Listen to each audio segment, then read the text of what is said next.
Thank you for joining me today on Coffee With. We are back at the Big Blue House on Cherry Street with Cindy THRANA, and we wanted to contrast for you, compare and contrast the difference in how great the front looks and how she hasn't really gotten to the back yet. And it might help you understand this massive undertaking. So tell us what's going on back here. Yes, this is really indicative of what the house looked like when I bought it. It's in a sad state. It needs soffit repairs. They're literally rotted away. The gutters are rotted away, the downspouts. The windows are in very bad shape. They're all peeling. You can see back here where I took metal awnings off the house that were from the 80s and the 70s. So that needs a lot of repair work.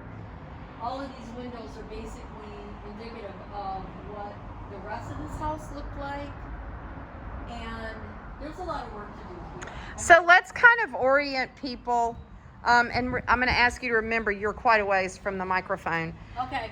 This is the conservatory. Correct. Where you come straight in the front doors. Correct. And if you came straight in and walked straight through your house, you would be standing right where you are. Right. And so this window we see up above this is part of that conservatory. It is.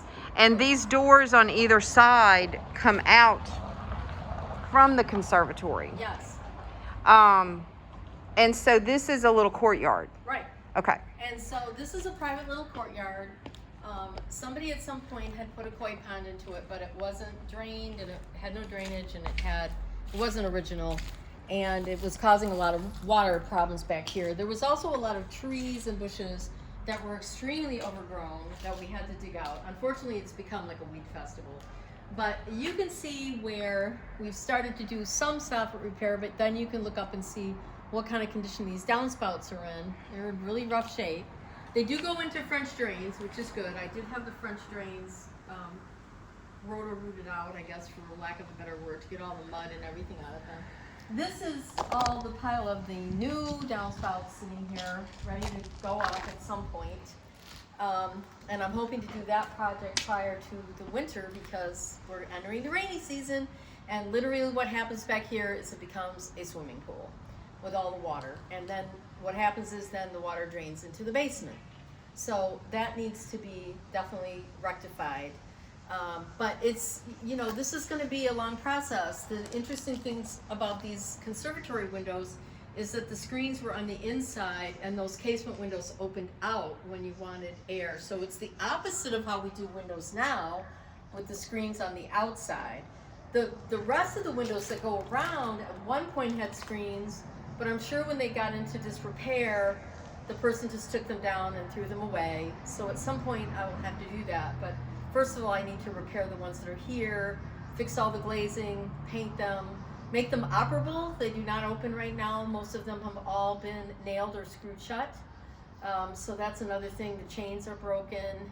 So this, when it's done, will be a beautiful courtyard. It's lovely back here. We're going to have it as a patio space, chairs, tables. When you have a wedding, we'll be able to have cocktails back here.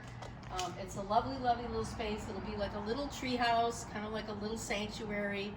And, you're not facing the front of the house, so you don't hear the noise of the street, which is wonderful. And this will all be paved. This will all be pavers. Pavers. Not cement, pavers. Yeah. I did get one quote on antique brick. Some people love it and other people don't. They feel pavers that look like brick are better because they're more stable. But I want to talk to Harley at Duff Green because I think she's got real brick and really just see, because it really would have been real brick back here, maybe in a herringbone pattern. I just want to see how she feels about it because she has it. A bit, yeah. She's got a large area. Yeah. It's always good to talk to other people and get their take on it and just what they think, before you have a big expense. It'll be around $6,000 to put the pavers back here. So I want to make sure that what I do is not only right for the house, but good in the long term. This is going to be beautiful. I think so too, with pots and palms and flowers, and I think it's going to be great. Yeah. Absolutely great. Yeah, you might look out here one day and I'll be sitting out here. That's okay. I'll bring wine out. Okay. Well, thank you so much. And as you continue to progress through this renovation / nightmare. Because there's a lot that's happened that you have not told us about, that are structural types of things and plumbing types of things that are just have been a headache for you to deal with. Yes, And very expensive. Yes, our sewer system failed. So Yeah. that's So we don't see all of that, but it takes a tremendous amount of time and money. But you can't move on to these other things if you don't have that done. No, so we've been working on redoing all the electrical in house, taking off all the knob and tube. We've been changing out all the duct work in the house to make the rooms heated and air conditioned properly. And we've been working on taking out all the old, very bad plumbing pipe that's all in the basement. So not much aesthetically has moved forward because we've been spending a lot of money on structural things and things that you can't live without. So I told my husband it's kind of like being in some kind of a camp. I'm not sure what camp. I think deer camps are better than this at this point. But anyways, I see these deer camps and they're lovely. Yes. But that, we're sort of in Armageddon here a little bit, but we'll get there. Well, we can't wait to see it, Cindy. Thank you so much for letting us come back. All right. Thank you.